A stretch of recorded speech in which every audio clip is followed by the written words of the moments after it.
Arasaika nataony fanjakana tamin'ny 24 aprily lasa teo ny fampodina ny kabesony ampanjaka toetra mpanjaka Sakalava Menabe izay voatahiry ao amin'ny musée d'Homme any Frantsa. Ny hemitra izany ary raha ny fantatra ho tanterana ny 24 aogositra ho avy izao ao Paris ny lanonana fampodina ny kabesony ampanjaka toetra. Ny ministry ny kolontsaina frantsay no anolotra izany amin'ny fomba ofisialy amin'ny ministry ny serasera sy ny kolontsaina malagasy. Nireka amin'ny 30 aogositra ny kabesony ampanjaka toetra miaraka amin'ireo miaramila roa niaraka taminy no entina hiazo an'Antananarivo mialohany hitondra anazy any Menabe. Tafiditra ao anatin'ny vakoka ny taolambalo ny mpanjaka na ny kabesony ampanjakana ka misy ny fombafomba tsy maintsy arahana amin'ny fampodina azy ireny ho ny mpandalina ny fomba malagasy. Tokony hajaina araka izany fomba andrazana sy ny fomba tany mampiavaka ny faritra sy ny foko tsirairay mba tsy hanitsakitsahana ny kolontsaina sy ny soatoavina any amin'ny toerana misy azy. Mahasarotin'ny foko rehetra ny fombany ary zay mahatonga le fady tany zay mahatonga le fady ndrazana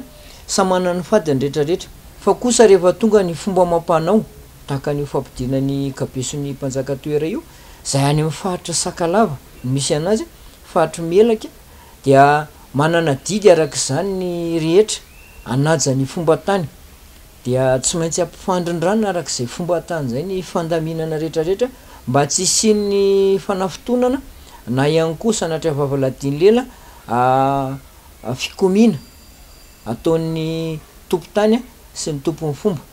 Zay no antony ito manany rehetra andalana zany fomban-drazana zany anaja amin'ny fady tany ary indrindrindrindra ifamme hasina. Anjaran'ny mpitondra no miandraikitra ny fampodina ireny karandony mpanjaka ireny saingy tsy tokony hanapa-kevitra samy irery fa ilaina hatrany fakana ny hevitry ny ray aman-dreny misy ny fokony aviny. Amma vakoka amma ara-pombandrazana ny zavatra rehetrarehetra atao dia tsara foana ary tokony ny mpandalan'ny fombandrazana no mandahatra ny fandaminana rehetra dia ny mpitondra fanjakana no mandrindra an'izay arakaraka zay mampety anazy.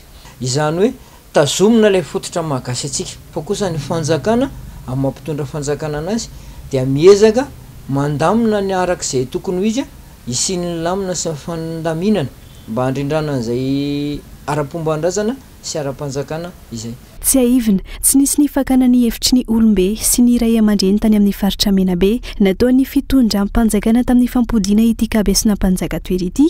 Antony nahatonga ireo ray aman-dreny tany an-toerana nitsangana tsy nanaiky ilay daty ny 14 aprily saika ampodina azy voalohany noho ny tsy fanajana ireo fomba tany sy fady tany an-toerana. Ny fisehoana no mahamaika ity fitondrana ity amin'ny fampodina ny voka-pirenena tahaka izao ka lasa very asina sy tsy asiana dikan'ireo ray aman-dreny be ny fomba tany isamparitra.